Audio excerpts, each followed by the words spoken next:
Hello student, आज अपने topic करेंगे संथाल जनजाति। इसमें सबसे पहले अपना पॉइंट होगा निवास क्षेत्र या हैबिटेट। संथाल भारतवर्ष की दूसरी सबसे बड़ी आदिम जाति है। इन लोगों की संख्या 2001 में 60 लाख से ऊपर थी। इनका मुख्य प्रदेश बिहार तथा झारखंड है। उसमें भी विशेषकर छोटा नागपुर के पठार में जिला संथाल परगना, रांची, पलामू और हजारीबाग मुख्य हैं। इसके अतिरिक्त उत्तरी बंगाल में वीरभूमि और उड़ीसा में कटक के समीपवर्ती स्थानों में ये कृषि करते हैं। असम में चाय के बागीचों में मजदूरी और कुलियों का काम करते हैं और दक्षिणी बंगाल की सूती वस्त्र मिलों तथा जूट मिलों में मजदूरों का कार्य करते हैं। इस प्रदेश की जलवायु उष्णकटिबंधीय मानसूनी है। प्राकृतिक वनस्पति में सघन वन है। ग्रीष्म ऋतु में दिन का तापमान 40 डिग्री से 45 डिग्री सेल्सियस तक रहता है। ग्रीष्मकालीन वर्षा 160 से 180 सेंटीमीटर और शीतकालीन वर्षा केवल 10 सेंटीमीटर तक हो जाती है। अगला पॉइंट है भाषा या लैंग्वेज।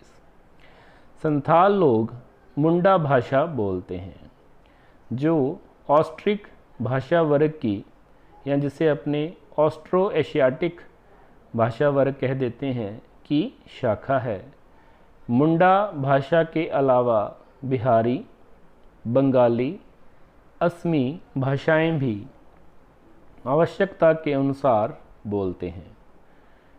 इन लोगों को बिहार, बंगाल, असम आदि क्षेत्रों में दूसरे लोगों के संपर्क में रहना होता है, जहां इन्हें बंगाली या असमी भी बोलनी पड़ती है। ये लोग बहुभाषीय हो गए हैं। अगला पॉइंट है समाज व्यवस्था और संस्कृति, social organization and culture. Santhal जाति प्रकृति पूजक होती है, जो भूत प्रेतों को भी मानती है। ये लोग बहुत से वंशों में बंट गए हैं, जिनके नाम नदियों, पशुओं, पौधों या पदार्थों के नाम पर होते हैं। ये गोत्र से बाहर विवाह संबंध को मानने वाले हैं। संथाल लोगों का साधारण संगठन बहुत विकसित ढंग का प्रादेशिक संगठन है, जो परहा प्रणाली पर आधारित होता है।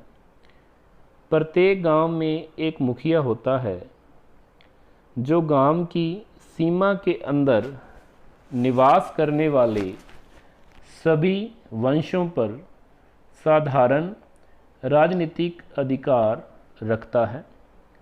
बड़े गांव में समाज की सत्ता गांव की पंचायत के अधिकार में होती है, परंतु वहां भी गांव के साधारण व राजनीतिक मामलों में मुखिया की बातें महत्वपूर्ण होती हैं।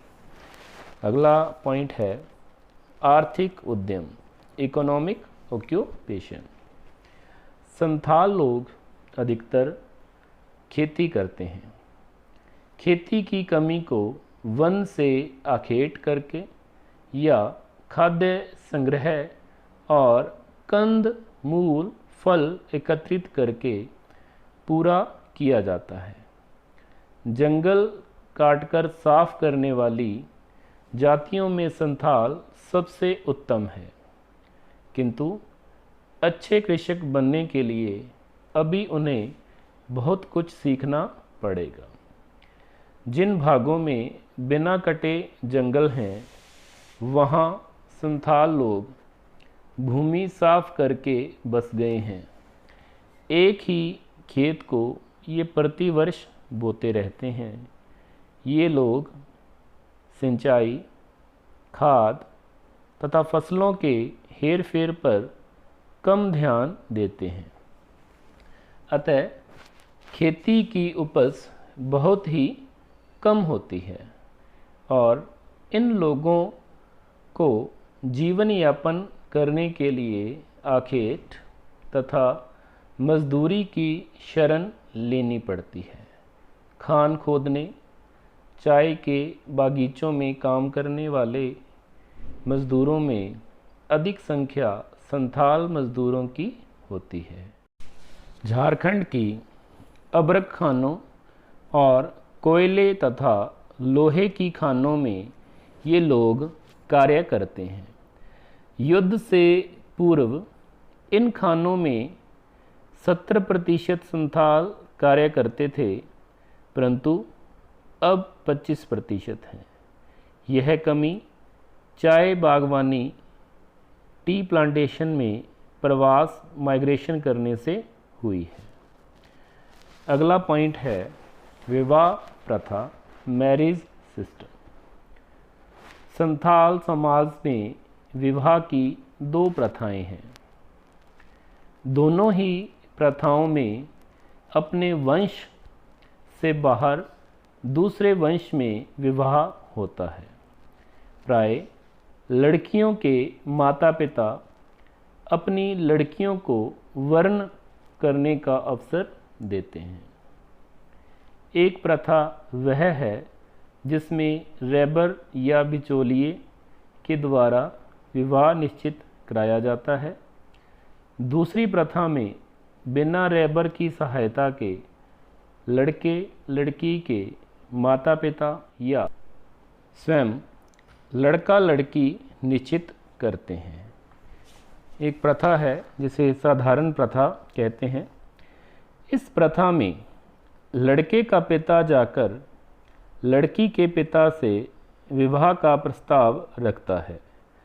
यदि लड़की का पिता या उसके मित्र संबंध को ठीक समझते हैं तो स्वीकृति दे दी जाती है। लड़की के पिता को कुछ धन दिया जाता है जिसे वह बारात की दावत या लड़की को कुछ दहेज देकर खर्च करता है। और दूसरी प्रथा है अपहरण प्रथा या मैरिज बाय कैप्चर। यह विवाह की दूसरी प्रथा है।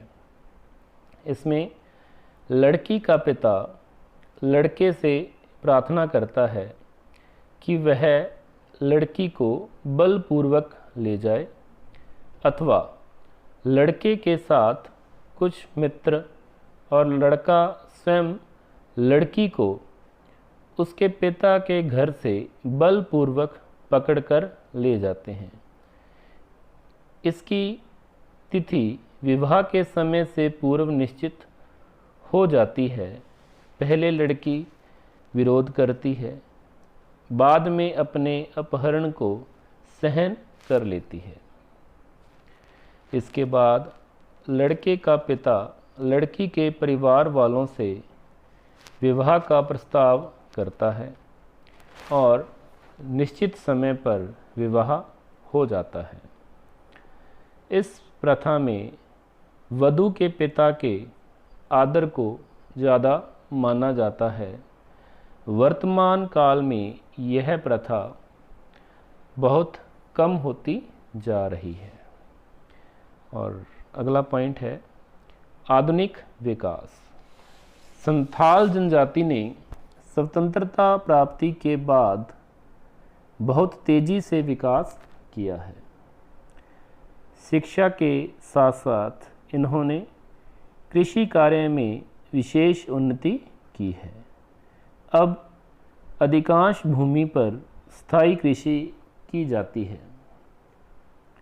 संथाल अब उद्योगों, खनन कार्यों तथा नगरों में केवल श्रमिक ही नहीं बल्कि सुपरवाइज़र तथा अधिकारी तक के पदों पर कार्य कर रहे हैं। पहाड़ी ढालों पर इन्होंने अब चाय के बाग लगाने शुरू किए हैं, जबकि अब तक केवल मजदूरी ही करते थे। अर्थात संथाल अब अकुशल श्रमिक के घेरे से बाहर आकर कुशल श्रमिकों का स्थान ले रहे